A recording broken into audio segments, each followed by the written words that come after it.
So, good evening, everyone. Welcome. Thank you for being here.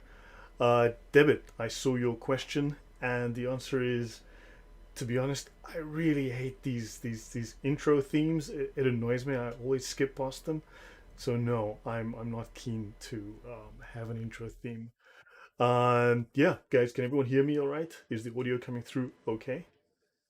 Oh, yes, we are live. Okay. So, hey, welcome everyone. Look, this one was done. I literally decided to do this half an hour ago, and 25 minutes ago, I put this online. I advertised it um, simply because my discussion on Islamic deceit has been causing some reaction, and I felt that I needed to address this issue.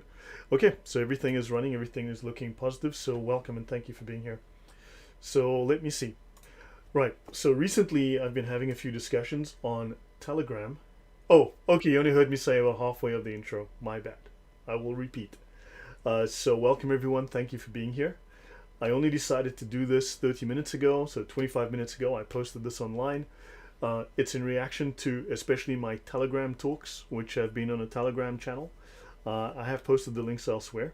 And Michiel van der Vlies, yes, they lie about lying. It's compulsory to lie about the lying. It's just compulsory to lie. Debit, you asked me about do I want to do an intro? No, I don't. I really hate these long intros. No matter what video, no matter what, I just really don't like intro themes and tunes. And I just prefer, David Wood just, he has this like 3 second thing. I can live with that. And then you start talking, that I just prefer. Just start. That's for me. So yeah. Besides, maybe one day when the channel gets big and there's budget for all of that, then we can talk. Not right now. Okay, so I've been having these Telegram talks in a Telegram channel, and you saw in the last video that I posted yesterday, I had a strong reaction from various Muslims who were very bluntly lying. Now, I want to have a discussion about lying, deception in Islam, which is a mandatory doctrine. It's obligatory. It's not optional. It is really, really sad that this is the case, but we have to acknowledge it. We have to accept that this is the case, and we need to deal with it rationally as adults. We have to factor this into our calculations. You may love dogs, but if a dog is rabid, it's going to bite you. You have to treat it with respect to the fact that this thing is not well and it can hurt you. Understand? So being compassionate is one thing, being naive is another. Okay, so Taqiyya is term for Shia. Well, we're going to talk about that, Debit. Taqiyya is term for Shia. All this time I've been saying to Sunni Abdul Shia instead of Mudarat. No, the Sunnis don't even use the term Mudarat. We're going to get into all of this, so let me cover this. I want to go through the various sources. I want to take you to the main sources that I know of. This is not to say these are the only sources available. These are the ones available to us that I know of right now. Typically, when I dig, I find more, but I'm digging so many holes in so many places, I can only dig so far in one particular hole. So take this as an invitation for you guys to look deeper, to search, okay? I will provide links to all of these things. Archive.org is always going to be one of your best friends when looking for resources in Islam. On that score, let me check if there's any questions, and then I will start. And Zahar, thank you very much. I really am very grateful. Thank you for the donation. I do appreciate it. And let me see. Okay, so right, I hope you guys have your bacon, and which is inoculation. I mean, just like apparently there's the inoculation for various diseases. We're gonna need bacon for this. Lots of bacon. I'll take extra bacon. Uh, yeah, sorry guys about the ads, but I do need to make some income. So, okay, now let David. So the question is here: how are Muslims even okay with lying? Because they don't perceive it as lying. They don't understand Islamic morality is not Christian morality. These are two opposite and often contradictory forms of seeing the world. These are two separate worldviews. They do not see the world. Their civilization is different to yours. When they live in your culture, obviously, when in Rome, do as the Romans do. But if you hate the Romans, well, don't let them know that you're undermining them. I've said this before, and this is something that is very little known. There are things that I know about Islam that I think is generally I would assume are not well known, except by myself. Um, in the West, we say the enemy of my enemy is my friend. Fine. In Islam, there is a saying, Do not let your enemy know he is your enemy. Understand? So you deceive your enemy into being complacent. So understand, do not let your enemy know he is your enemy. So they're not going to tell you. Well, so they have a different set of morals. They view the world differently, and you are the enemy, right? Islam views the rest of the world as the enemy, and they need to defeat you ultimately because you're worshipping the religion of Satan, the Deen al-Batil, and they need to make Islam supreme, right? The Sharia has to cover the world. Now, don't tell me the Abduls copied the Art of War from Sun Tzu. Now, they have their own format. There is a book by a Brigadier S.K. Malik called The Quranic Concept of War, which is the equivalent of the Sun Tzu text, The Art of War. Okay, Brigadier S.K. Malik was Brigadier of the Pakistani Armed Forces. The book has a foreword by two people, one of whom was the ex-president of Pakistan, which gives the book the weight of governmental authority. Understand? So yes, I would say that they certainly take from that. Now, okay, let me start here before I get to, okay, so David says, I mentioned in Iran global jihad. If you read the Iranian constitution, in the opening preamble and in another section, it states bluntly that the Iranian revolution must be exported worldwide, and that the job of these Iranian National Revolutionary Guard is to export the Islamic revolution worldwide. So, but that's a side topic, so let me get to this. There are numerous Islamic doctrines of deceit. I don't think this list is all of them. I don't think this is what we would call a definitive list. Okay, I'm just going to move myself to the top right for the moment. So these are some of the Islamic doctrines of deceit. Now, taqiyya, Muslims will tell you, is Shia. Okay, Shi'i or what Shiite or however you want to pronounce that, right? Technically, yes, right? Because the Sunnis were killing the minority Shia, and the Shia had to somehow make sure that they were saved from being killed by the Sunnis. And they developed this doctrine of taqiyya, right? Which is known as calculated deceit, a tactical deception. Okay? So tactical, calculated deceit. Okay? For the purposes of spreading Islam. Now, there are two forms of taqiyya. One is obviously to save your own life, and the other is for the purposes of spreading Islam. So there are at least two forms that I'm aware of taqiyya. Now, again, look this up.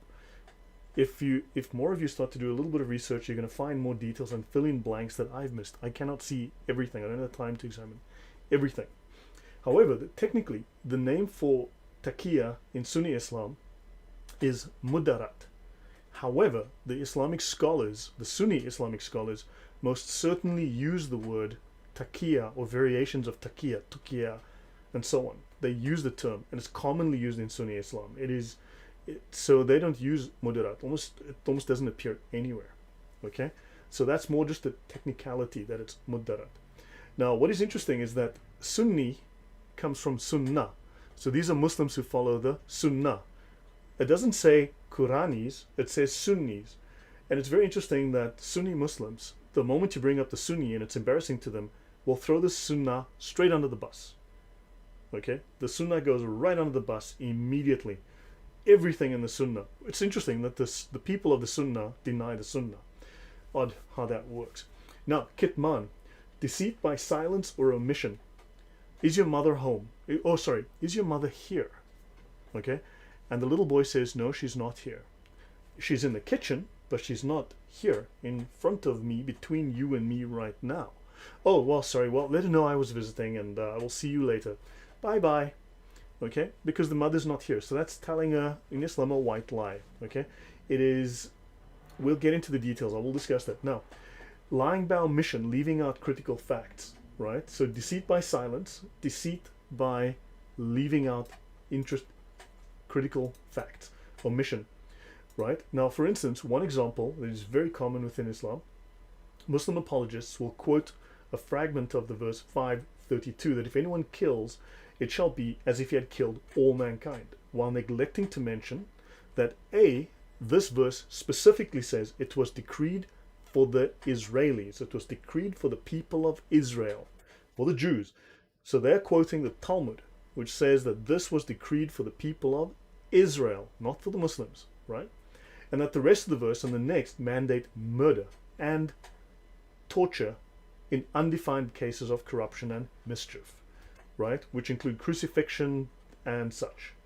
All right. So understand that there is this utilization of kitman, which is very common in this case. Yeah, they all become, as David says, yes, they all suddenly become Quranist. If you watch my most recent show, you'll see that's exactly what happens. The Sunnah goes right under the bus immediately. Right, now, Tawriya, deceit by ambiguity. Kitman and Tawriya would be very similar. You've all heard Yasir Qadi talk about Tawriya, deceit by ambiguity. We're going to get into more technical details on that. Taysir, the doctrine of deceit through facilitation. In other words, you don't have to observe all the tenets of the Sharia. Now, there's a joke. When I was living in Dubai, and I will say this, I liked Dubai. I had a great time in Dubai. I benefited greatly from Dubai in my time there. But the Brits used to have a saying about the British women that would meet Muslim men there, love jihad. And they would say MMD, which meant my Muhammad's different. They would joke, the British men would all joke that all the British women would always say, but my Muhammad's different. Until they got married, and then suddenly the hammer came down. All right?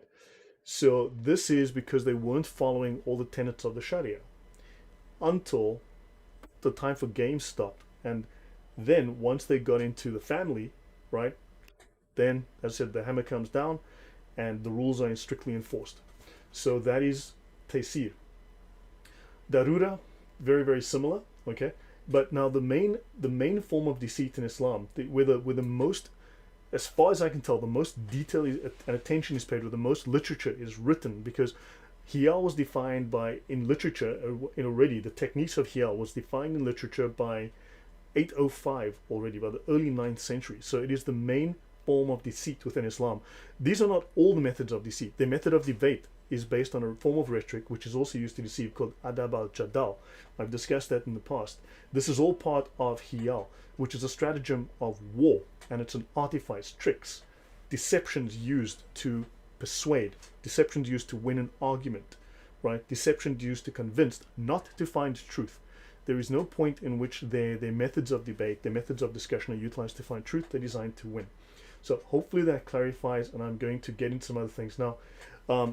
What I'm going to show you, so let's have a look here. In that, deception is used for the purposes of warfare. Let me go here. Not there. Sorry, I need to go here. So what I have here is this. Notice this is Ibn Taymiyyah, the very first of the Sheikh al-Islam, right? So you have Muhammad. Under Muhammad is Al-Ghazali, the #1 scholar in Islam after Muhammad himself. Then you have the 4 Imams, right? The Mujtahids Mutlaq, Hanafi, Hanbali, Shafi, Maliki, of the 4 schools of fiqh. Then you have Ibn Taymiyyah and the other Sheikh al-Islam. He was the first one. Notice he calls taqiyya calculated deception. Okay? So Ibn Taymiyyah himself, and calculated deception. And it is a stratagem of war because it is part of the religious and moral doctrine of jihad. Understand? They're at war. And this is important to note, that lying and deception is a specific part of the Islamic warfare doctrine, and keep this in mind because it is going to be important. Right, now, any questions before I go on? Let me see if there's any things. Breaking oaths between others. Yes, certainly breaking oaths. Now, Hiyal is the strategy that allows you to break oaths. Okay, Hiyal is contortion, contrivance, devices, subterfuge, legalistic trickery. It allows the breaking of oaths, promises, contracts, and any Sharia law. Okay, so it is artifice. Look up the word artifice. It is a tool designed to deceive. This is artifice. Now, I'm going to go to, this is called the revival of religion sciences, or the revival of the religious sciences, called the Ihya Ulum al Din. Okay, there are 4 volumes by Hamid al-Ghazali, the #1 scholar in Islam after Muhammad himself. Okay, I have clipped these from Google Books. I'm going to send you guys the link again. I'm going to drop this in the chat right now. Okay, so that is the link to it. And also, this is in my OneNote database. I'm going to send you my OneNote database link now as well. Oh, that was the OneNote database link that I'm using. And look in the section on sacred lying. And here is the link to... Oh, okay. No, check in the description, please, for the link to the Ihya Ulum al Din, as I have it there in Google Books. Okay, please look in the description so that you can see exactly what I'm referring to, and everything you need is in the description. Okay, now volume 3 of the Ihya Ulum al Din discusses permissible lying and obligatory lying. Okay, I'm going to go. Okay, so what I'm going to do is I'm going to bring this up first. I'm going to bring up this. Let me start here. Right. These are all relevant. We're going to see how this is. This is the tafsir of Quran verse 328. Of course, this I believe is Ibn Kathir. And we all know this. Al-Bukhari recorded, Sahih Bukhari, who becomes Da'if Bukhari the moment you mention him, right?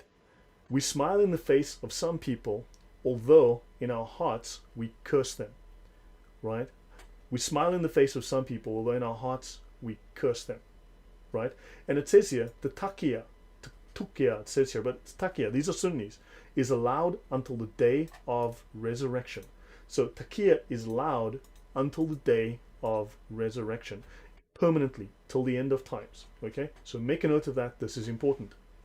Right, Ihya Ulum al Din, I've now looked it up here. The Ihya Ulum al Din, what is it and why is it important? Why are we going to refer to it? Okay, so what we can learn about the Ihya Ulum al Din is, it says here, the revival of the religious sciences is regarded widely as the greatest work of Muslim spirituality and is perhaps the most read work in the Muslim world after the Quran. So in other words, this is one of the very greatest scholars Islam has ever produced, the number one scholar after Muhammad himself, and he wrote a book that is the most popular book in Islam after the Quran. Now we'll know immediately from Muslims that A, he wasn't a real Muslim, and he was a deviant, and this book obviously isn't relevant, it's not Islamic. It's obviously written by a Buddhist, and it's about bicycle parts. But that's just how they roll. Okay, so it's widely regarded as the greatest work after the Quran itself. It is the most popular, most read work on Islamic spirituality, and it explains, so it's divided into 4 parts with 10 chapters, the knowledge and requirements of the faith, and so on and so on and so on. What does Wikipedia tell us about this? Well, Wikipedia tells us it is regarded as one of his chief works and a classic introduction to the pious Muslim's way to Allah. But it also speaks about attaining the higher stages of Sufism. And Muslims are very keen to tell us that Sufis are deviants. But notice, the greatest scholar in Islam who wrote the most read book after the Quran was a Sufi. Interesting stuff. Okay. And let's continue. So, it is perhaps the most influential work on ethics in Islamic history. It became the most frequently read Islamic book after the Quran and the Hadith. Okay, still close enough. Okay. And Nawawi, one of the major scholars, one of the Sheikh al-Islam, stated, were the books of Islam all to be lost, except only the Ihya, it would suffice to replace them all. So, there we go. So this book clearly has some level of relevance to Islam. The revival of the religious sciences, and it says here, it is the most famous work of Imam al-Ghazali, one of the most famous and widespread Islamic books, deals with faith and works, and so blah, blah, blah, blah, blah. So the book is relevant to Islam. It is important. That's why I've picked it. Okay? So now, Bible verses about lying. So I'm going to skip this one because the Bible is very clear. If you look at the 10 commandments, the 8th commandment, depending on how you write the list, says, thou shalt not bear false witness. Okay? Speak no guile. That word guile, we're going to see that in the Islamic writings. From lying lips and a deceitful tongue, deliver my soul. Lying lips are an abomination to the Lord. Okay, backbiting, we're going to come across backbiting. Deceit, we're going to come across deceit. But we know it is biblically because God is truth. God is logos. God cannot lie. Therefore, lying is an abomination unto God. However, we're going to see how this now works out in Islam. Now, of course, within the 10 commandments, we have, you shall not bear false witness. Okay, so Exodus 20 verse 16.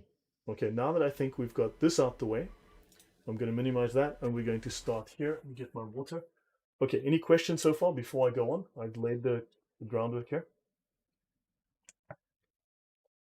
Mary Alex says, it's bizarre how Sufis are the least mentioned in Islam. There's a reason for that. They're the most important in Islam, and they hide them for a reason.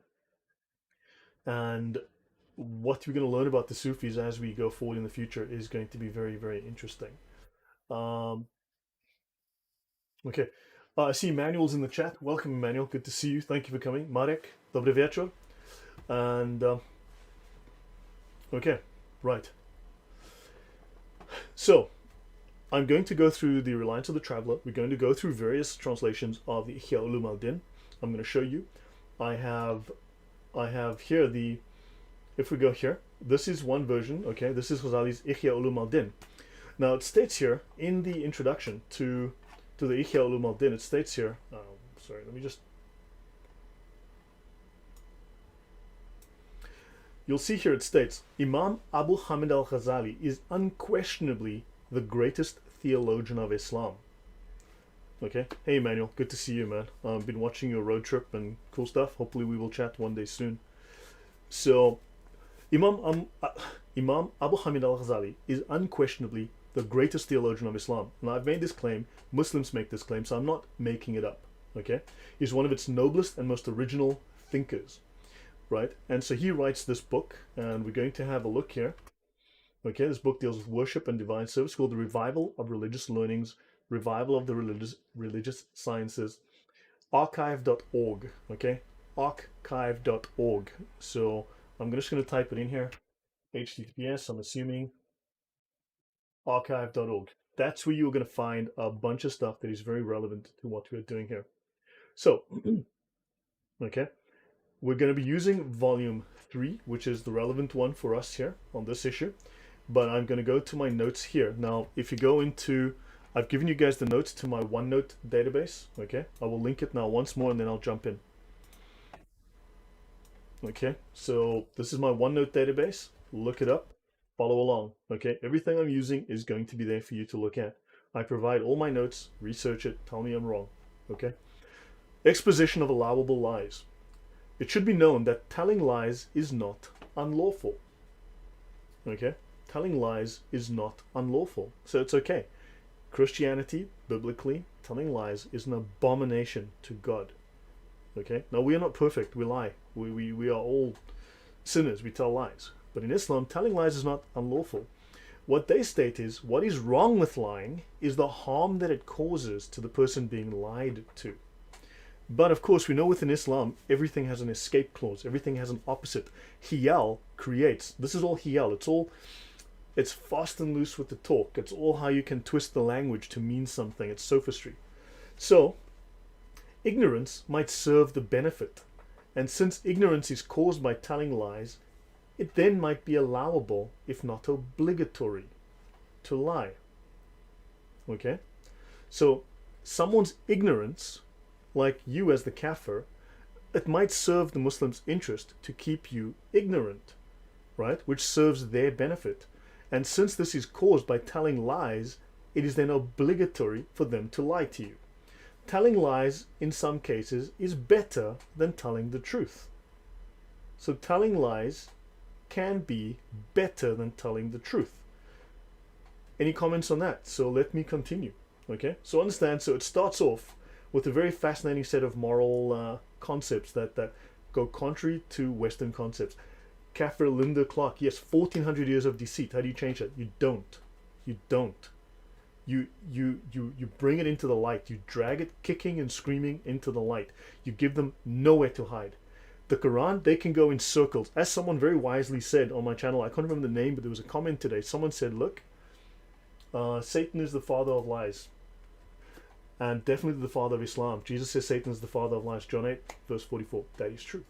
Okay, so someone said on my channel, Hamza refuted again because of the previous show that I did. Because when you give Hamza the Quran, he'll say, but the Hadith. And when you show him the Hadith, he'll say, but the Quran. Understand? They will go in circles. When you show them Quran verse A, they'll tell you, but Quran verse B. When you tell them Quran verse C, they'll say, but Quran verse D. They will go in circles because the Quran is totally contradictory. Okay? So understand, you cannot beat them doing the Quran and Hadith. And when you show them the Hadith, they'll all suddenly become Quranists. You know this. The Sharia, okay? The fiqh, the Islamic sacred law is where the rubber meets the road, is where things are in black and white and they have nowhere to hide. Okay. So okay, what? Let's go on. So now, telling lies as such is obligatory. Now they have a situation where they state telling lies in the given circumstances is obligatory. Now, where does Jesus say you are compulsorily obligated to lie? He says no, lying is an abomination. I am the way, the truth, and the life. Okay? But Mo and his crew is like, tell lies because it could be benefit in that. And keep them ignorant, and if you need to keep your enemies ignorant, well, lie to them. Speech is a means to achieve praiseworthy purposes.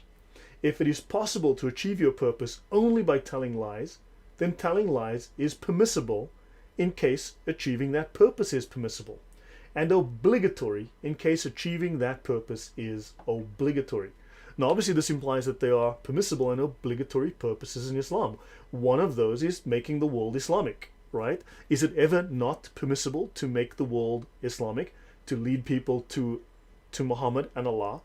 No, there is no circumstances in where that is not permissible or not obligatory, right? That is the whole point of dawah. That's the whole point of Islam, to be paramount, to be supreme over all other religions, to be supreme over the whole world. So does this state then that there are obviously cases where it is obligatory to lie and that they will and are lying, right? Yes. So the dashing rogue is very utilitarian in act. Yes, it is. Now, if it is impossible to accomplish war, okay, remember, Islam is permanently at war, right, with you, or to mend the relation between two adversaries through telling lies, then telling lies is allowable. Now here's a question. David Wood is having a debate with Zakir Naik, okay? You are having a debate with an Abdul. Anybody who's not a Muslim is having a discussion with an Abdul. Are they adversaries? Are they not agreeing? Are they in disagreement? That's important because the word disagreement will come up more than once. Are you disagreeing? Are you on the same plane? Are you on opposite sides of the field? Yes, you are. Are they then allowed to lie to you? And the answer is yes. The answer is yes. Are they lying to you? The answer is yes. Do I even need to explain how they lie to you in the YouTube comments? You know this already. Okay? Gabriel Schöner says, I went to the funeral of a member of the Knights of Ulster. I told him my grandfather was a Shriner. He laughed and said, the Shriners are lowly and know nothing. Dude, the Shriners are superior to the Freemasons and they're fully Islamic. I mean, why would he tell you the truth? They've got no reason. You are part of the profane. Unless you're an initiate, you are part of the profane, and thus he has no reason to give you secret knowledge. If Abdul says anything about Islam, take the opposite as the truth and you'd be 100% correct. That's what Sunny Steep says, and that's a fairly good point to take. Right, now, telling lies is unlawful unless it is necessary. So don't lie unless you have to, okay? Jesus never said that anywhere. He said tell the truth. So understand, unless it is, the exception is confirmed by the statement of the Messenger of Allah. So the exception that you can lie is confirmed by Muhammad himself. And the Messenger of Allah said he gave concession to tell lies in 3 cases, right? In warfare, remember, Islam is permanently at war. Remember, taqiyya is permissible till the day of resurrection, till the end of time. Why? Because that is when finally they will have won the world, right?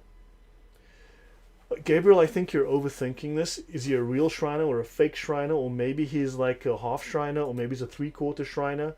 Maybe he didn't pay his dues and they left him out like a few notes that, you know, didn't have all the pages because he didn't pay $10, he paid $9. Dude, you're overthinking it. So according to Wiktionary, an unknown Middle Eastern language may have had a word for cube. Like, okay guys, yeah, can we focus on the subject at hand for the moment? Okay, so Josie Wales, that is true, but that is required. That's part of their doctrine of commanding the right and forbidding the wrong. They are forced, they're required, it's obligatory for them to utilize abusive language to drive you away, to make you stop. Okay, so guys, now, so in 3 cases in battle, Islam is always at war with you, right? For bringing reconciliation amongst persons. Now, again, Do we disagree with Muslims? Do we like just not see eye to eye? Of course. So to reconcile, what does he have to do? Well, he has to lie to you. But we all believe in the same God. You know, we love Jesus too. Is that true? No. They believe in Isa. Isa is the Gnostic Jesus. He's not Jesus of the Bible. He's Jesus of the Quran. That's a very different figure. He's not even Jesus. He's not Yeshua. And don't forget, the very first Arabic New Testament copy, the very first copy of the Arabic New Testament, the full copy of the Arabic New Testament, has Jesus' name as Yeshua. Whereas in the Quran, it's Isa. Very different issues here. Okay? So, it is not lawful to lie except in three things. Jamia Tirmidhiya, this is all over the hadith. Now, so they want to bring reconciliation. So they want to reconcile because there's an argument between Muslims and Christians. They are obligated to lie. It is seen as righteous and holy and right because Muhammad did it. Not a liar is he who makes reconciliation between two adversaries. Are you adversaries of them? Yes, you are. Are they your adversaries? Yes, they are. So if he lies to you, he is not a liar. Okay, we're going to see confirmation of this elsewhere. All kinds of lies are written as sins against the son of Adam, except when a man tells lies to make reconciliation between Muslims. So what does this tell us? Well, Muslims can lie to each other. Okay? If they want to keep the peace, they can lie to each other. So this is a culture which endorses, permits, and practices deceit through lying. Okay? Josie Wales says, this is exactly why we need you, Lord. Honest answers to honest questions. Never get to the truth from a follow. No, you will not. He has to lie to you. So, I told the Messenger of Allah about something that happened. The guy lied to his wife or something in the story. Thereupon, Muhammad said, Abu Khalil, make reconciliation between the people, even by means of telling lies. So those are apparently the word of Muhammad, saying, make reconciliation even by telling lies. Muhammad recommended telling lies. This makes Muhammad a liar. Understand? And he makes Muslims liars. Okay, now maybe what I'm saying is not pleasant, maybe it's not PC. Unfortunately, Muhammad is recommending telling lies. He's making his followers into liars. Okay, now I must apologize to all of those the Christian apologists who don't like the fact perhaps that I'm very blunt about these things and who don't want to touch on these issues because they're controversial and but look, this is what it is. This is how it is. We need to accept this and deal with this, and we need to grow up. Okay? Islam is filthy, it is ugly, and we need to expose this to the sunlight. Now, and he said, on that, there is no sin on you. Because this guy wants to lie. I sometimes tell lies to my wife. Now they're going to tell her it's little white lies, I tell her she's beautiful. I tell her I love her more than my other wife. Whatever, you're still lying. Okay? And this is not the only form of lying allowed because lying is permissible. Okay? So, there's no sin on you for lying. So when you tell lies to people to keep the peace, there is no sin on you. So the imam can lie to his flock, which is why Muslims are confused. Man can lie to his wife. Wife lies to husband. Parents lie to child. Child lies to you. It's sad. The Messenger of Allah said, of a surety, okay? Why do I see you competing each other to tell lies in the same way as flies compete each other to the fire? Of a surety, all kinds of lies are written as sins against the son of Adam, except, there we go, it's not right, except. Islam always has an out. Hiyal always gives it an out. Except when a man tells lies in war, for indeed war is guile. Okay? Or when he makes reconciliation between two adversaries. Muhammad Hijab and David Wood on the stage. Did Muhammad Hijab lie? Of course he lied. Were they adversaries? Well, they weren't friends, right? So, what does he do? He lies. Do the Muslims in the audience know that Muhammad Hijab is lying? Yes, they do. All lies are sins, except that therewith one benefits a Muslim or averts harm from him. So hold on, let's read that again. All lies are sins, except that therewith one benefits a Muslim or averts harm from him. Now let's see, harm. How do they define harm? Embarrassment? Is embarrassment harm? Yes, it is. Okay? They don't mean he's going to get a knife through the throat. They don't mean he's going to get a bullet in the head. They're referring here to embarrassment. Right? So, he can lie if it saves him from harm, from humiliation, from embarrassment. right? Because Muslim is allowed to lie to protect his honor. We're going to see this. A Muslim is allowed to lie to protect his honor. He's allowed to lie if he's committed a sin, because the judgment is between him and Allah, not you and him, not the court and him, not the police. He's allowed to lie. It is permissible. So telling lies is reported to be allowable. It's allowed. So clearly there's permission. Now, one Muslim told me, but you know, lying is allowed under very specific circumstances. So I told him, can you please type for me what those specific circumstances are so we can see them? I'm still waiting, and we all know I'm going to be waiting for the rest of my life, because I'm never going to get those very specific circumstances, because they are subjective, whatever the heck they think is necessary, right? So all lies are sins except what benefits a Muslim. Does lying benefit Muhammad Hijab? Does he feel pride? Does he win? Does the crowd go, yay? What? Does it benefit the Muslim, or does it save him from embarrassment? If you meet those two criteria, he can lie whole day, every day, to you for free, and he does. And he has for years. Now, evil doing he has committed in what is between him and Allah. So, now they mention here of someone who does something wrong, okay? And they speak of the evil doing that he has committed in what is between him and Allah Almighty, in which case he has the right to deny it. So someone is caught doing something wrong. He can deny it. He's allowed to deny it because the judgment is between him and Allah. And he can say, I have never committed adultery or theft. The Messenger of Allah said, if one commits anything of those dirty and shameful things, he should screen himself with the screen of Allah Almighty. Because to disclose a shameful deed is itself a shameful deed. So to admit to a wrongdoing is itself a wrongdoing. Therefore, it's better to deny it, so it's okay to lie. Any comments? Let me go have a look. Let me have a look through the questions here that's in the chat. And actually, let me also bring up my cursor. So what have I missed? Okay, so lying is okay in Islam. Allah is almost full and forgiving. Yeah, well, he actually does forgive lying. There's actually a couple of things. Actually, I need to go to the tafsir of 68.1 and I'll explain something there. So you'll see. How can you think Allah is meant to be the truth when he supports lying? Exactly, Ricardo, Marin, this is...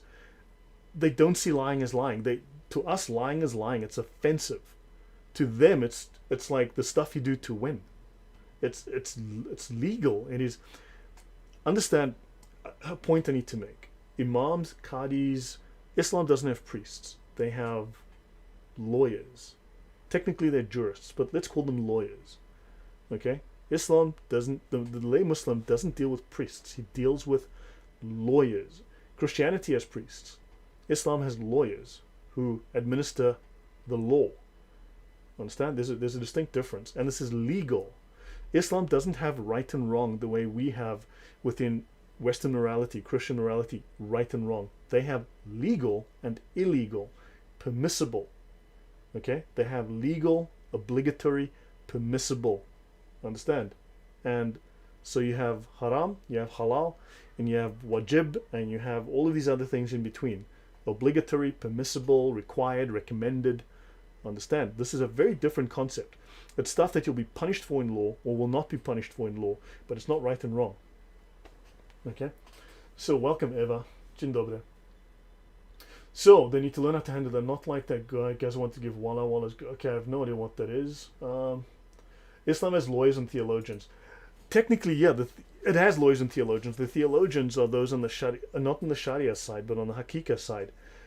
Technically, I mean, it is a religion of law, but it's a really fuzzy thing. I need to look into that in more depth. I'm busy working on that, but it's one of those many rabbit holes I'm chasing down. But thanks for that, Erkan. But here, technically it's jurists. Okay, technically it's a jurist, but yeah. Anyway, so let us continue. So one is the right to safeguard his soul and property, okay, and his honor with his tongue. Now notice I've mentioned a Muslim can safeguard his honor. Okay, remember these are honor cultures. We are dignity cultures in the West. They are honor cultures. Okay, that's why they love the argument. They love the fight. They love to be seen to be fighting and blah blah blah. That's a very Asian Arabic culture. Okay, the whole online debate, the whole blood sports online. One is the right to his honor with his tongue, even if he is to tell a lie. Oh boy, that surprised me. Why wasn't I expecting that? One has the right to save your honor with your tongue by telling lies. So this is the greatest scholar in Islam telling us that Islam permits lying and Muslims should lie, can lie, and must lie. He has the right to deny what he knows about his secrets. So if you've caught him out, he can lie about it because he has the right to lie about his own stuff. He has the right to tell lies in making peace between two foes. Is this sounding repetitive? If he learns that the forbidden that ensues from telling the truth is grievous under religious law, then that, okay.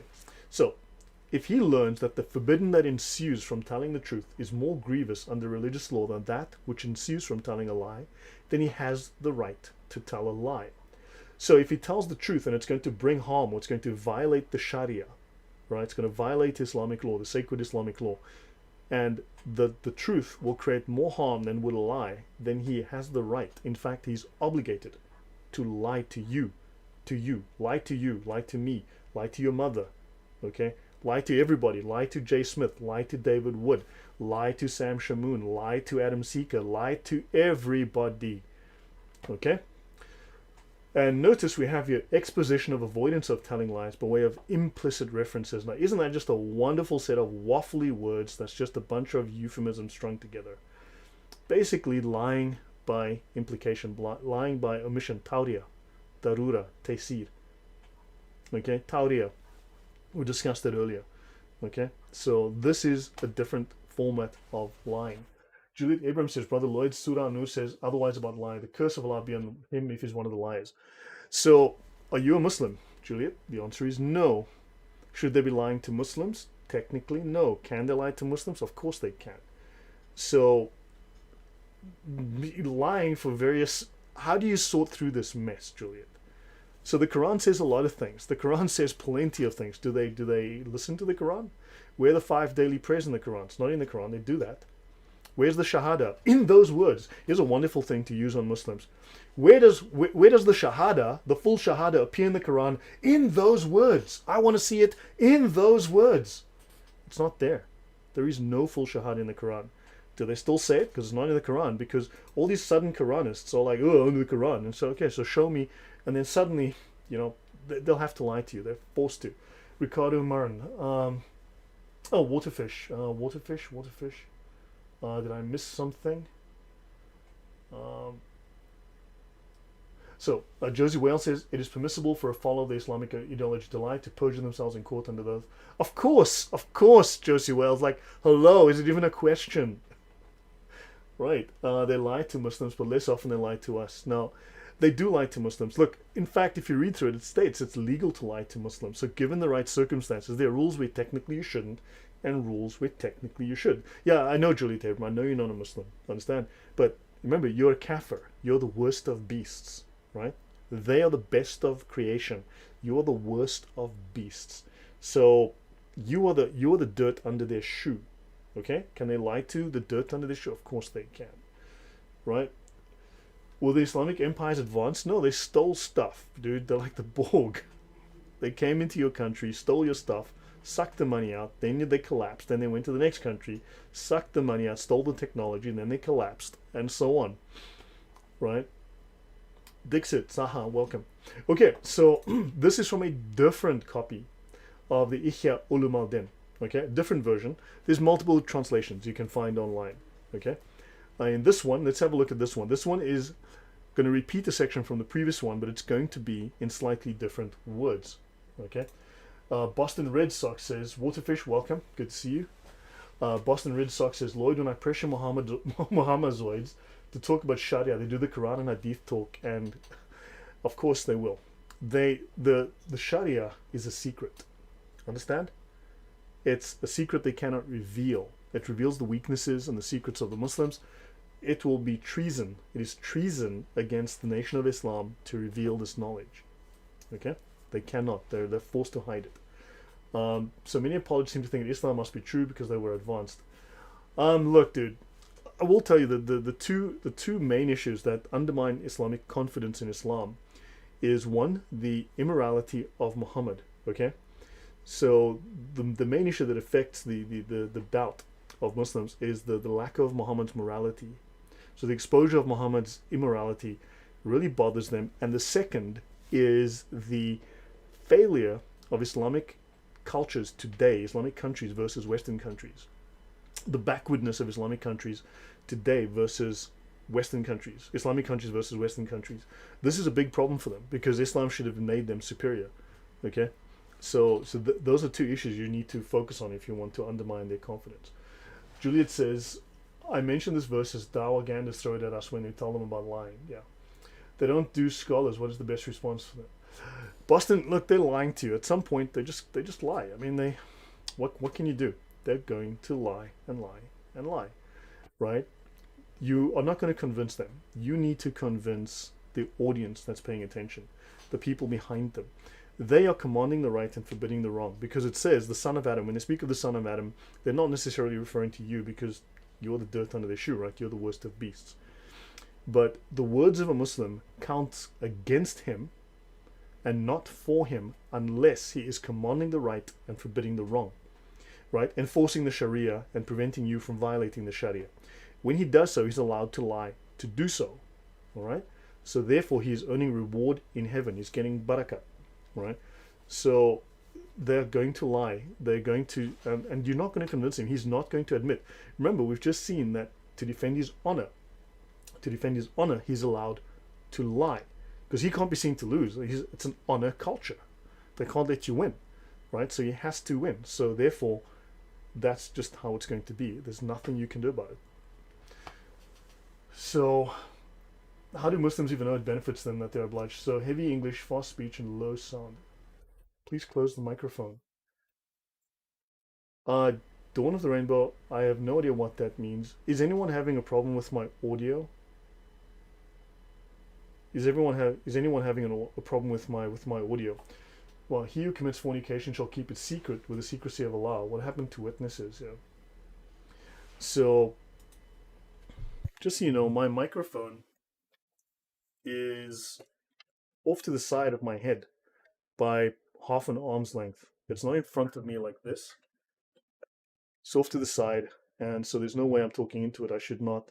So maybe there might be an issue. Let me check my... Give me a second. Just for you, Dawn, I will check my audio again because my audio levels are correct. I will check my inputs. Input level is 63 on this one. Input level on this one, 63. No, my audio levels are correct as far as I can tell. So Dawn, you may have an issue with your audio equipment. Perhaps my Arnold Nathaniel, perhaps my years of operatic training. Dude, you don't want me to sing because then I'm going to have to start paying you guys to watch my lessons. Okay, so let's finish with this and then move to some other sources and end off. All right. There is no sin in that falsehood which benefits a Muslim or removes a harm from him. So, there is no sin in the lying. Let's call it what it is, the lie. There is no sin. Sorry, my bad. Let me just go back here. There is no sin in the falsehood, the lies, which benefits a Muslim. So, you can lie if it benefits you. Slightly different translation. Okay? 2012 Stephen, what was the question? Okay, are Muslims allowed to deny Allah in order to save their lives? Yes, of course. Of course. That's taqiyya. That's taqiyya. That's one of the methods of taqiyya, one of the meanings of taqiyya. Edkin says, yeah, it's off limits for lay Muslims, possible for educated Muslims. Yeah, things change for the Sufis, that the Sufis are allowed to sin. The Sufis are allowed to sin. The Sufis are allowed to break the Sharia and go ape. Okay? Christian JC says, greetings and God bless you, Brother Lloyd. Your OneNote page link in Adam's channel is used by us in Apologetics in Clubhouse. Please come to Clubhouse and go live and we'll host you. Thank you. Just can you drop me a drop me a comment in the comments section of the YouTube video later in case I forget. I do forget. Or drop me a link now in the chat and then later in the comment section, please. And I'll be happy to follow up with you guys. Weller Johnson, Muslims say there is a good lie and bad lie, of course. Who is sorting of lies? Exactly. Person who's telling lies, for him it is good, of course. It benefits him. Understand, if it benefits a Muslim, it's good. It's all good. He can lie to you whole day, every day for free, and he does because it benefits him. Now, of course, look, I have to now, of course, say this because it's obligatory because oh my God, Lloyd hasn't said that not all Muslims, dude, we know this. Okay, not all dogs are going to bite you either. Okay, but I don't. Do I need to like grovel because I made the claim that dogs bite people? Ugh.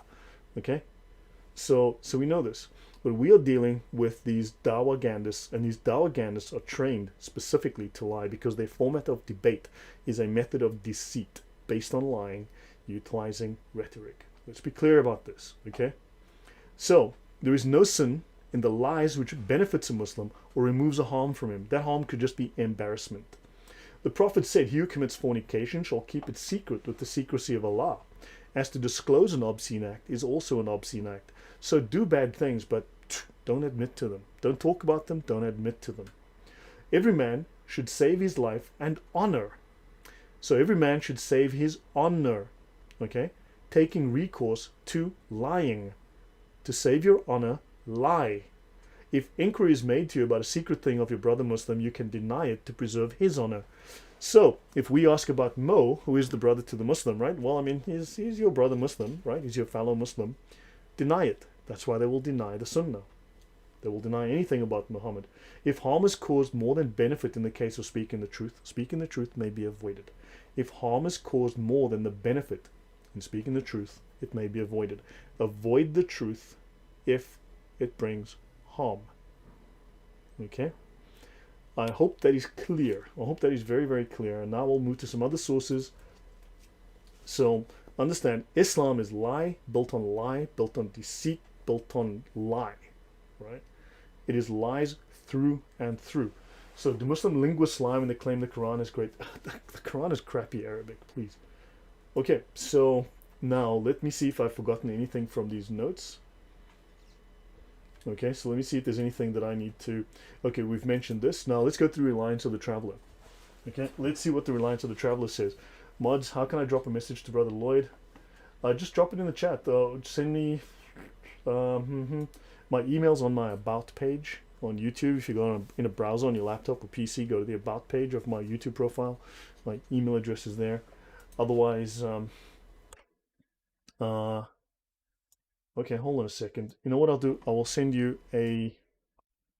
hold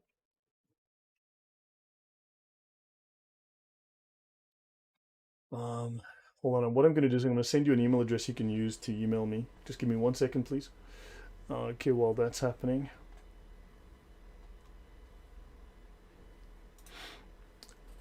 I apologize for the short interruption. I'll be right with you guys in a second.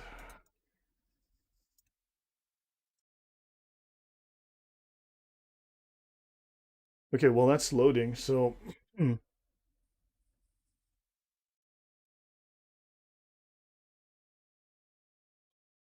Okay, so do me a favor. I'm going to now drop this in the chat.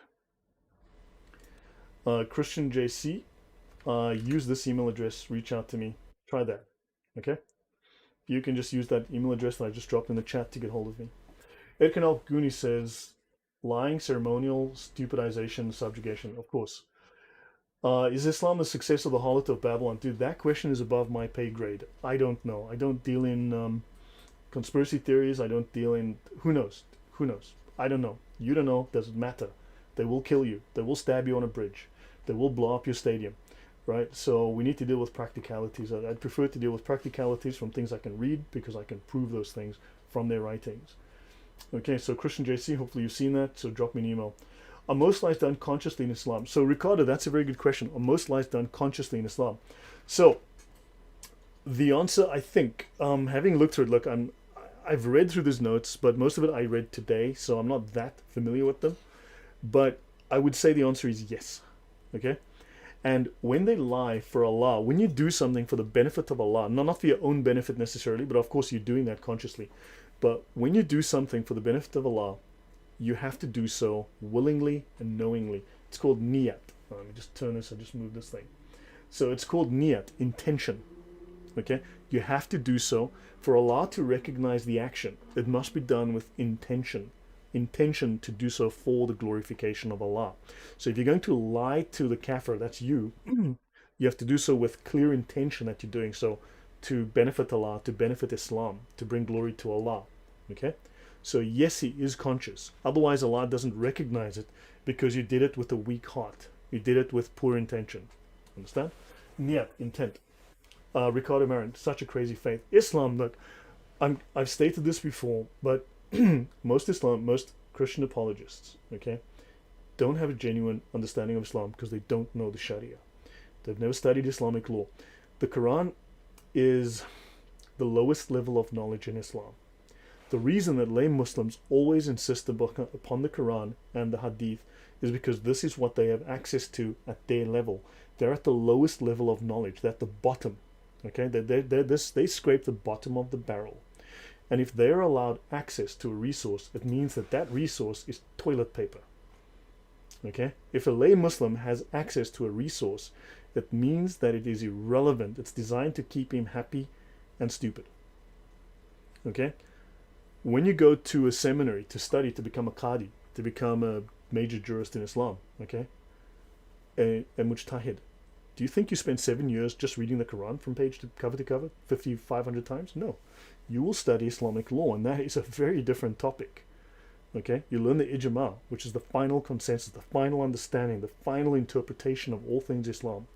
So pretend the Quran never existed. Pretend there is not a single copy of the Quran on the whole planet. Pretend there is no hadith ever written. Then go study Islam. And ignore the tafsir as well. Okay?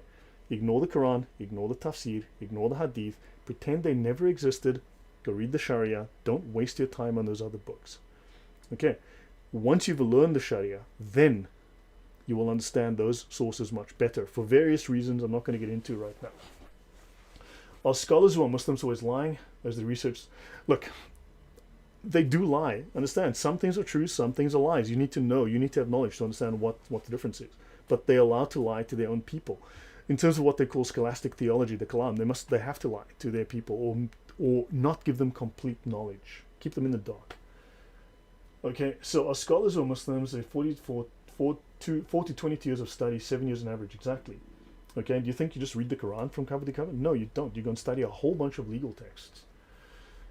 Okay, what else? We had a Muslim president who lied to get into office. If he said he was Muslim, he wouldn't have been elected. Exactly, Linda. Correct. Okay, now, guys, it is not permissible giving directions to someone who wants to do wrong. Okay, giving assistance, giving help. No, okay, it is not permissible to give directions and the like to someone intending to perpetrate a sin. Well, when I say, hey, Mr. Muslim, please help me with this Sharia thing, can you show me the laws for? What book is the one that has the law for A or B or C? He cannot help me because I am not intending to benefit Islam. I'm intending to perpetrate a sin. I'm intending to undermine Islam, and therefore he's not allowed to help me or you. It is helping another to commit disobedience. I am committing disobedience. I am disobedient to Allah. Okay, I'm disobedient to Muhammad. Do not assist one another in sin and aggression. Awesome stuff. Okay, now the Sharia will quote the Quran. What is relevant, what is left, what is not abrogated in the Quran is in the Sharia. Okay, and when the Sharia quotes the Quran or Hadith, then those Hadith are valid. What it doesn't quote pretty much has been abrogated. You can toss it in the bin. Okay. Giving directions to wrongdoers includes showing the way to policemen and tyrants when they're going to commit injustice and corruption. Right? Like in Molenbeek, when for months the Muslims hid those terrorists, okay, who shot up Paris in 2015. Well, they hid them because you don't show the way to policemen and tyrants. Committing the injustice of those innocent jihadis who were just doing Allah's will by murdering 86 people in the Bataclan. Then, teaching questions of sacred law to those learning it in bad faith. You are learning, and I'm teaching, the sacred law in bad faith, who do not want the knowledge to apply it in their lives, but attempting to destroy it. Understand? There's a very different view that we have versus what they have, and thus the Sharia must be kept secret from us, must be hidden from us. And comments, are there books in English available? Of course there are books in English. I mean, I'm reading it in English, Sergeant Grinch. I heard on DCCI channel, Juliet says, will surely reference it and share when I come across it. Well, the Syriac Aramaic of Islam is a good read. Okay, blah, blah. Reliance is a small book, and he's right. Reliance is a small book, but it's an incredibly relevant book, okay, because it contains a little bit of everything. No one single Sharia manual contains everything. But the Reliance has a little bit of everything and points you to where you can go for more information. It's very, very helpful in that way. It's a wonderful compendium. Okay, summarizes so much. So Ibn Firman is lying out of his ass. Okay, he's truthful on some things. On some of his videos, I've learned a few things from him. There's a couple of things that he gives away that he doesn't realize when he thinks he's talking to Muslims on videos designed for Muslims, like teaching them, if you want to learn the fiqh, you must go to this book and that book and this book. Useful stuff, very useful. Did Muslims read the words of Lord Jesus Christ who the devil is father? No, because they reject Jesus, they reject the Bible, they reject God. Okay, so moving on. Right, now, they cannot permit or authorize a person to do something that entails disobedience. For them to accept disobedience is itself disobedience. Therefore, they now need to do something about that against you. But let's look at the chapter within the Sharia, page 744 of the Reliance, section R 8.2, called Permissible Lying. Okay, let's see what this Sharia, the world's most famous. Now, Muslims will go, but it's not the most famous. So, okay, which one is? Okay, which one is? If not this one, which one? They will never tell you. This one is. Okay? Now, he who settles disagreements between people to bring about good or says something commendable is not a liar. So in other words, if you settle a disagreement through lying, you're not a liar. Okay? Now, I did not hear Muhammad permit untruth except for three things. Muhammad did not allow lying except for when you lie to your wife in warfare, and we're permanently at war with those non-Muslims, and for settling disagreements. Now again, do we disagree with Muslims? Of course we disagree. Are they allowed to lie to us under those conditions? Of course they are. This is an explicit statement. Lying is permissible for given interests. Okay, lying is lawful. And it says that the best analysis, according to the Sharia manual, I have seen is by Imam Ghazali, who says, speaking is a means to achieve objectives. Objectives is something you have in warfare, right? When it is possible to achieve such an aim by lying, but not by telling the truth, it is permissible to lie if attaining the goal is permissible. When the purpose of lying is to circumvent someone who is preventing one from doing something permissible, and obligatory to lie if the goal is obligatory. So, I think they've just stated here that lying is obligatory. Now, let's continue. It is not unlawful to lie when any of these aims can be attained only through lying. I'll repeat that. It is not unlawful to lie when any of these aims can only be attained through lying. So can Muslims lie to you? Of course, yes. I think we've proved this over and over again.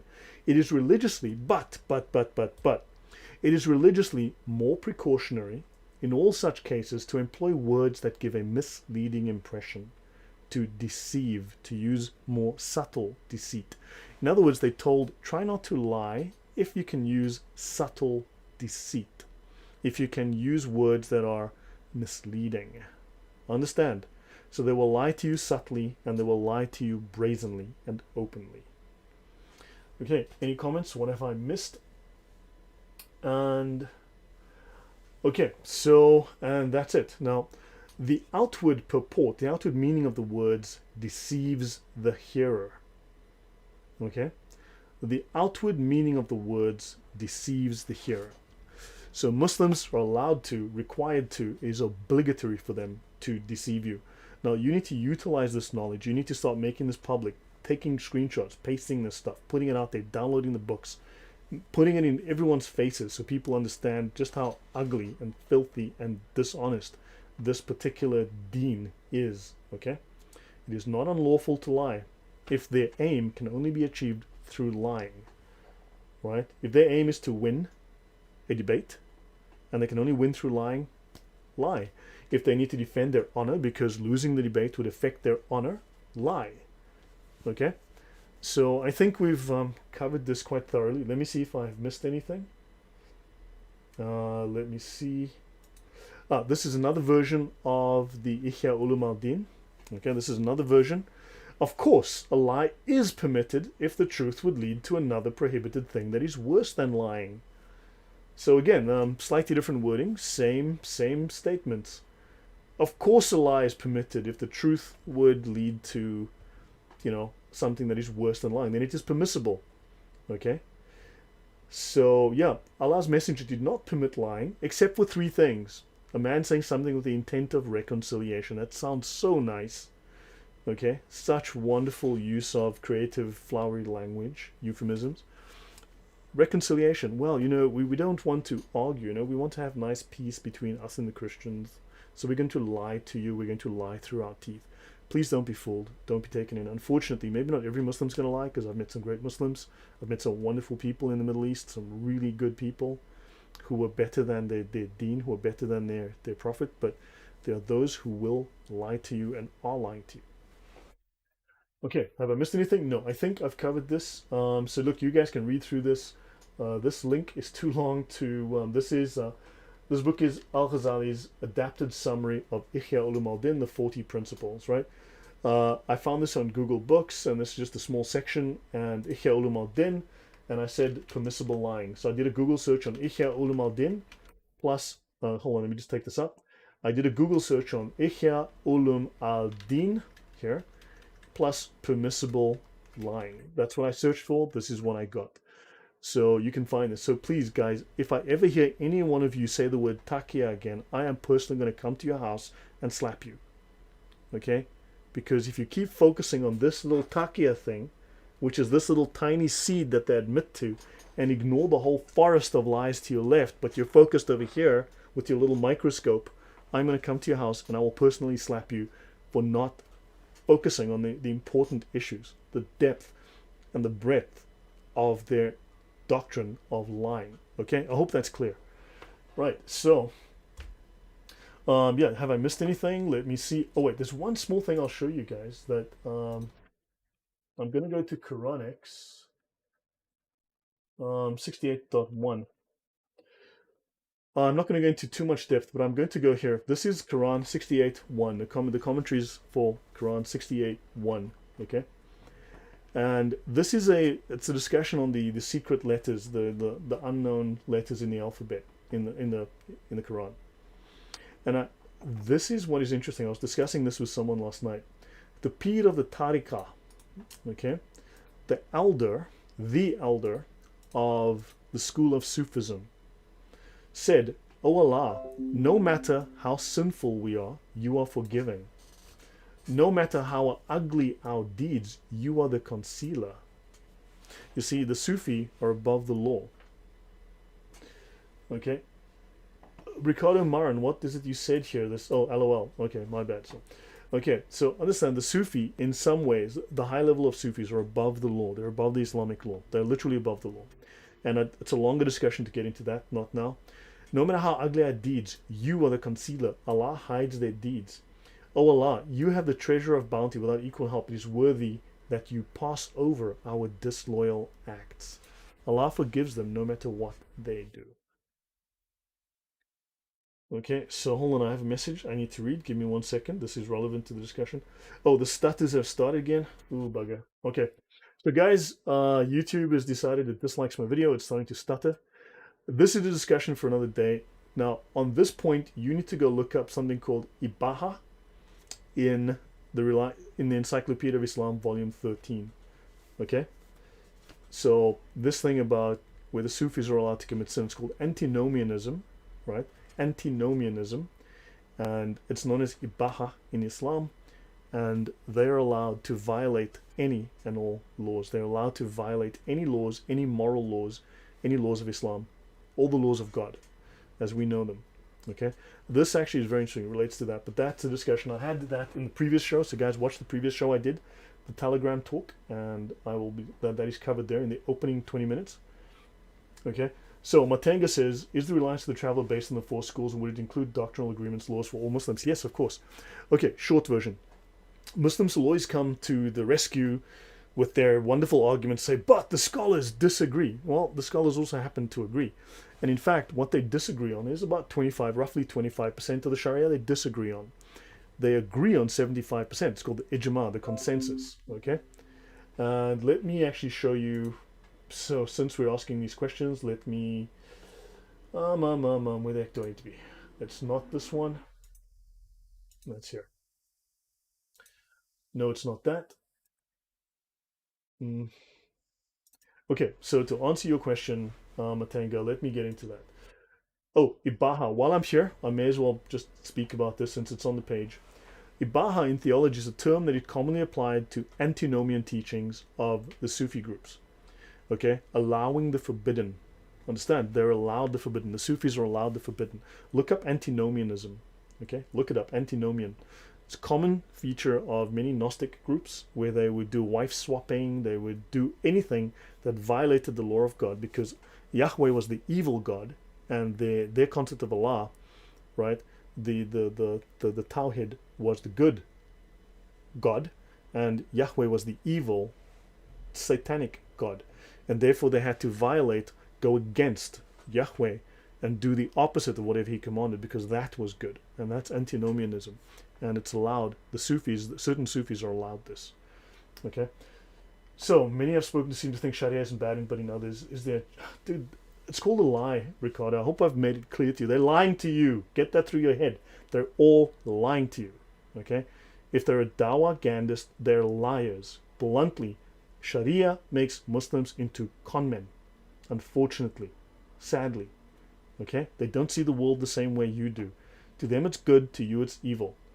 Okay, to them it's righteous, to you it's called lying to you. Okay, so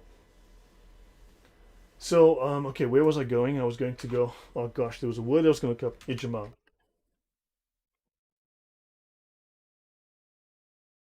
So the ijma is a legal term. It falls under the law and jurisprudence, and I'll get to it in a second.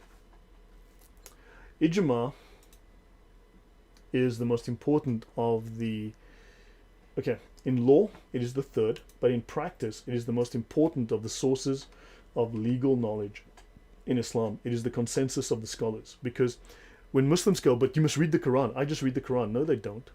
They absolutely don't, because the Shahada didn't come from the Quran. The 5 daily prayers didn't come from the Quran. Understand that if every Muslim is reading the Quran and interpreting it in his own way, then you've got 1.4 billion different competing versions of Islam. Then they're all Protestants. They're all Martin Luther, every single one of them. That would lead to chaos. Okay, so they have the ijma. 75% of the Sharia doctrine is identical. 25% differs. So, for instance, one Muslim, from one school, he might pray, for argument's sake, he might pray with his hands up here. The other one prays with the hands down here. Does that affect Islam in any way? No, there's no bearing. It's entirely cosmetic. There's no relevance whatsoever. You've sent me on Skype how to shorten my Google Books URLs. Okay, thank you. And that'll be very helpful. That's actually, yeah, I should go to one of the URL shorteners. I literally planned this half an hour before I did it. I mean, I literally broadcast this, and I was busy getting this together literally before the thing. I just kind of said, hey, let me do this. Thanks, Urkin, though. Okay, is there anything good in Islam? Here's an issue that I have with certain apologists that will state, well, Islam is evil. It does allow murder. It does allow pedophilia. It does allow killing apostates. It does allow killing and blowing up stadiums, and it does allow lying. But it's not all bad. I'm like, Hitler was a good vegetarian. He loved dogs. He instituted the 8-hour work week and built highways. Hitler wasn't all bad. We need to celebrate his good points. The answer to that is, I can't say this on a family-friendly show, but anyone who says that, I have lost respect for you. Okay? No, there is no good in Islam. Okay? There is no good in Islam. It is evil. Okay? You don't start looking for the good things in evil so you can find ways to coexist with it. No. It needs to be stopped. It needs to be called out. It needs to be exposed. Simple. Okay? So, ijma. It is the most important of the sources of legal knowledge. Quran, abrogated. Hadith, abrogated. The hadith, all over the place. Okay? So, they had to collect all that, make sense of it, create the ijma, create the sharia, which is the consensus, the final interpretation, the polished, perfected, final version of Islam. It is the unanimous agreement of the community, okay, of scholars. It is the unanimous doctrine and the opinion of the recognized religious authorities, who are the perfect scholars, the absolute scholars, the mujtahids mutlaq. Okay, so go through my previous shows on the Sharia on that. And okay, Ricardo, thank you. Now, guys, hopefully this is clarified, and I think we're done. David, if it were a bit more violent, it would implode by itself. Yeah.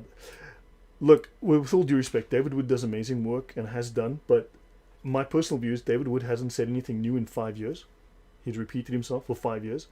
And David Wood knows the Quran very well, better than I do. I don't know the Quran as well as he does. But David Wood doesn't know Islam very well. And I mean this very respectfully. And understand, I mean this in a very technical manner. David Wood doesn't know Islam very well at all. He's an amateur at Islam. He's an expert on the Quran. He doesn't know Islam very well. I'm an expert on Islam. I'm not an expert on the Quran. Those are two very different things. Okay? Islam and the Quran are two totally separate things. So make the distinction. I'm not looking to offend anyone, but I'm trying to make this clear. And Islamic apologists are doing themselves, anti-Islamic apologists are doing themselves no favors by ignoring the Sharia, which is the final version of Islam, the final interpretation, the final summation. The Sharia is the final fruit of Islam. It is the final product of all of Islam. Okay? Just like you had the Torah and you had the Pharisees come along and make the Talmud, and the Talmud sort of replaces the Torah. Exactly the same happened in Islam. You had the Quran, you had these hadith, and then you had these scholars come along, the Islamic Pharisees, and they made the Sharia, which is the Talmud of Islam. And they took the Quran and they threw it out the road, they threw it by the wayside, they dropped it in the bin, dumped it in the sewer, and they refer to the Sharia. The Quran may as well not exist. They will not miss it. If all the Qurans disappeared tomorrow, the scholars wouldn't even notice. Okay, so guys, Bob, welcome. So Hillside, yeah, you came too late. So David Wood only knows Quran and Hadith. That's good, but he lacks what about Sharia, everything. Yes, David, this is true. It's not meant as an insult. I'm sorry, but this is also, I think, why many of these apologists look at me and go, "What the hell's that guy talking about? He doesn't know what he's talking about. He's not talking the Quran. He's not talking the Hadith. He obviously doesn't know Islam." And the correct answer to that is something I can't say live on air because it wouldn't be polite. So yeah, but fine and well. Okay, guys. So those are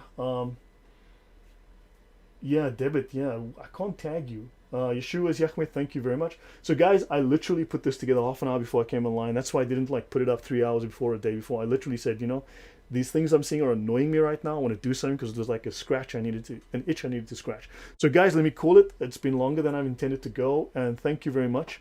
Thank you again, everyone, for all your kind support. I really do appreciate it. It's good to know I have so many good friends out there. If you guys want me to do lectures, lessons, anything like that, thank you for rewatching. All notes in the description. Anything you need, drop in the chat. Guys, if you guys want lessons, if I'm supposed to put together some kind of curriculum, some kind of discussion, let me know. I can do a Zoom call, get a few of you on, and I can start teaching, and you can ask questions or something. Well, unless I just do live streams where I let you guys ask questions and try and take you through and show you how all this works. Okay? Because, yeah, it's bad enough I have to fight against Muslims who constantly disagree with, who deny their own stuff, but then we've got Christian apologists who also don't agree with this stuff and deny it. So yeah, it's all fun and games. But guys, I would love to be on David Wood's show or DCCI, but look, I've never spoken to David Wood, but I will tell you that a number of these apologists do know me. They've all, let's just say they're not talking to me. I don't know why. Many have wasted my time. Many have invited me. One of them, a very well-known name, has invited me on 6 times and then ditched me 6 times, and he can go and himself. And it's happened with others as well. And whatever, let them go do their thing. I'll do mine. They're you know, fine. I've been insulted. I have been ghosted. I have been, yeah, by these well-known names. And as I said, they can all go do whatever they do without me. Anyway, so guys, have a nice day. We'll see you again. Take care. Bye.